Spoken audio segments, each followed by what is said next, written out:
Pasamos ya al análisis de la coyuntura, especialmente de este día de movilización social que se vivió en varias ciudades del país. En nuestro panel, seguramente desde el Congreso de la República, del que hablaremos mucho hoy, Ariel Ávila. Ariel, ¿cómo está? Buenas noches. Hola Alfonso, buenas noches a mis compañeros y compañeras de panel y a toda la gente que nos escucha. Muy amable por su invitación. Ustedes los panelistas, y arranco por usted, Ariel, que justamente está en el Senado, aunque no estaba pues en el debate de la reforma a la salud, que está en Cámara. Pero ¿qué es lo que ha pasado allí en el Congreso y cómo reciben ustedes, senadores y representantes, las admoniciones que hizo el presidente Gustavo Petro? De hecho, Alfonso, estoy en la casa porque en Senado también no se lograron. Mire, yo pensé que estaba usted allá y no. Está tan lento ese trabajo que usted le dio tiempo para llegar a su casa y estar allá cómodamente. Levantaron hace una hora porque no había quórum. Nuevamente hubo una salida masiva, entonces no. De 16 proyectos que aspirábamos a votar, se votaron apenas 4 o 5, 4 de ellos conciliaciones. Pero bueno, entonces, el panorama es el siguiente. Frente a la situación del Congreso, desde hace unos 45 días el presidente decretó por Twitter que la coalición de gobierno se acababa. Desde ese momento el Congreso está a media marcha. De las 35 reformas presentadas se aprobó el plan de desarrollo. Todo lo demás está con un debate, máximo con 2, o está sin debate. De esas 34 reformas que quedan, seguramente pasará cannabis de uso recreativo, jurisdicción agraria, la adición presupuestal, una o dos cosas más, y todo lo demás o se hunde o queda con 1 o 2 debates y nos vamos después todo al 20 de julio. Ese es el panorama.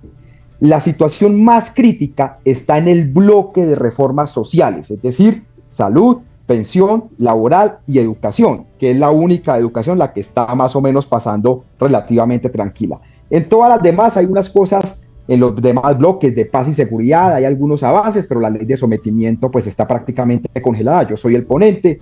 En el tema medioambiental, fracking logró pasar bastante bien inicialmente, pero pues está congelada en este momento en Cámara. Y en el tema de infraestructura, que es donde más suave está, pues las reformas no avanzan por la parálisis. Y el gobierno pues no ha logrado rearmar esas mayorías que se están dando. Sobre el análisis, sobre el discurso del presidente, 3 apreciaciones rápidas. Yo creo que todos sabemos que este gobierno es un gobierno a 2 tiempos. Un tiempo del reformismo institucional y un tiempo de la democracia en calle. Lo que hoy el presidente dijo es que ese reformismo institucional continuaría, habló de 2 reformas más, eso da a entender que va a intentar otra vez rearmar coalición de gobierno. Y seguramente después de elecciones locales viviremos el segundo tiempo, que es la democracia en calle o las protestas, y vamos a ver eso cómo sale. Lo segundo, hay una situación, digámoslo así, digo yo, compleja en el sentido de que se meten las reformas, pero no hay una priorización de las reformas. El Congreso pues no ha sido destrabado. Entonces lo que esto puede llevar es que después del 20 de julio, cuando vengan elecciones locales, pues el Congreso funciona a media marcha. Y yo tampoco le veo, digamos, porque pues los senadores y representantes están en campañas en las regiones. Y hay una cosa adicional, yo no critico la democracia en calle, Alfonso, yo creo que eso es parte de la democracia y a mí no me da susto. El discurso hoy del presidente es un discurso diferente al del balcón, es un discurso mucho más agresivo en algunos temas. Pero así son las democracias, eso es lo normal. Desde que se mantengan los canales institucionales, no hay ningún problema. Y igual vamos a ver cómo le va a la oposición, que seguramente cuando salga el 20 de junio va a sacar un poco más de gente y veremos cómo queda pues después de esa manifestación que haga la oposición. Hoy conocimos una encuesta del Centro Nacional de Consultoría, encuesta que fue contratada legítimamente, por supuesto, y me faltaba, por el DAPRE, que es el Departamento Administrativo de la Presidencia de la República, con 724 entrevistados en total, que dice ante la pregunta de si aprueba o desaprueba la gestión del presidente Gustavo Petro, que el 48% la desaprueba y el 46% la aprueba, con un 6% que no sabe o no responde. Entonces está ahí súper balanceado, con un poquito más para la desaprobación, incluso con una encuesta ordenada y pagada por la Presidencia de la República. En esa misma encuesta, y sobre el caso famoso de la niñera, Laura Sarabia, Armando Benedetti, 31% de las personas dicen que creen que el presidente no tenía conocimiento de los hechos, el 29% creen que el presidente sí tenía conocimientos de ese hecho.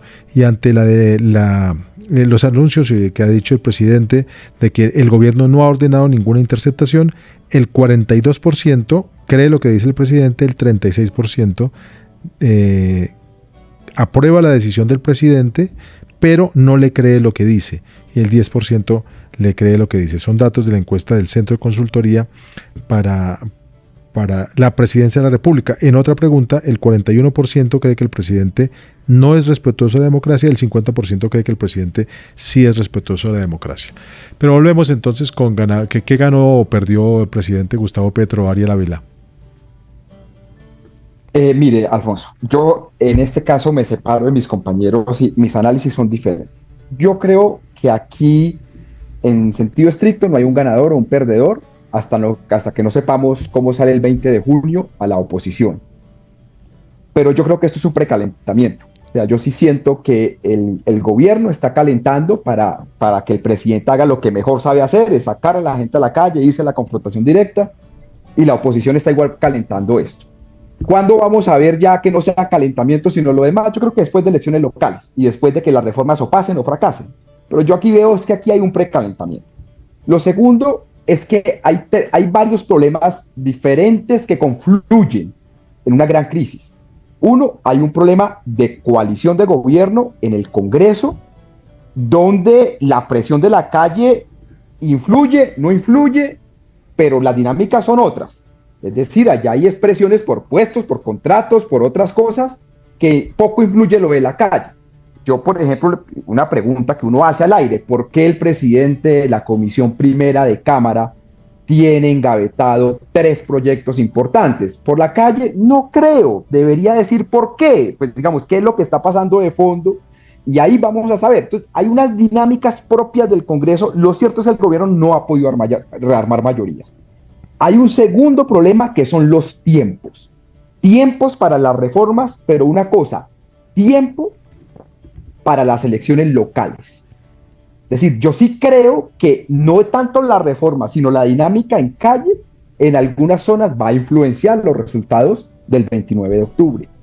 Y el otro gran tema sí tiene que ver con la forma como se han presentado las reformas, lo que eso ha generado de debate, más la crisis de seguridad y la crisis de los precios de la gasolina y demás, que son los que están impactando durísimo en muchas regiones.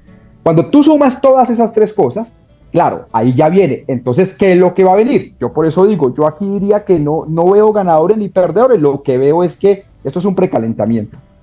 Ariel, también usted cómo ve este anuncio y qué espera que suceda ya en ese anunciado posible cese al fuego con el ELN.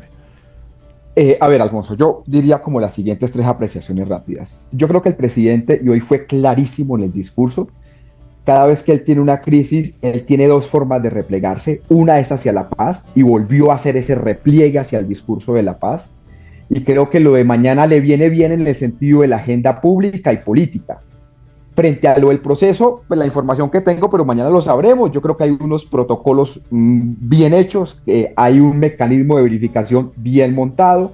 Yo creo que esto es una muy buena noticia para departamentos como Arauca, sobre todo la región del Sarare, toda la región del norte de Santander, Catatumbo y la provincia de Ocaña, y para gran parte del Pacífico colombiano, sobre todo de cara a las elecciones. Lo que sí queda claro es que tal vez este cese al fuego con el ELN sea lo que es demostrar en el marco de lo que se llama paz total, porque lo que es claro es que la evaluación de los ceses con las disidencias, con otras organizaciones, va a ser muy difícil que se vuelvan a montar, y seguramente lo que vamos a tener es conversaciones en medio del conflicto, con los riesgos que eso trae. Y lo tercero, pues esto es sobre todo una bocanada de aire de política internacional, porque en esto sí que toda la comunidad internacional está muy metida en lo de La Habana. Entonces yo creo que es una salida para el presidente en términos políticos, es una buena noticia para algunos territorios, pero con el resto del grupo yo creo que lo que va a terminar pasando es que se negocia en medio del conflicto. Ariel, sí, yo no. Sí, mire, yo creo lo siguiente, Alfonso. Yo creo que el marco del cese al fuego va a estar sobre el DIH, y seguramente sobre lo que tienen que ver acciones ofensivas y demás, pero no creo que se enmarque como tal en los derechos humanos, que debería ser así, pero no creo que vaya a ser así, porque están claras las reglas de la mesa, y es que no hay concesiones unilaterales, todos son concesiones bilaterales. Lo segundo, yo también en esto estoy de acuerdo con Juan Pablo, yo creo que el ELN está en un ostracismo terrible, no ha entendido el momento histórico, no han entendido que están a destiempo, y eso me lleva a decir que es lo más dramático, y es que es muy probable que este cese al fuego se presente con grandes bombos y platillos, pero que la agenda de negociación como tal no comience a avanzar a la suficiente velocidad que se requeriría. Y para que esto tiene que estar listo en 2 años máximo.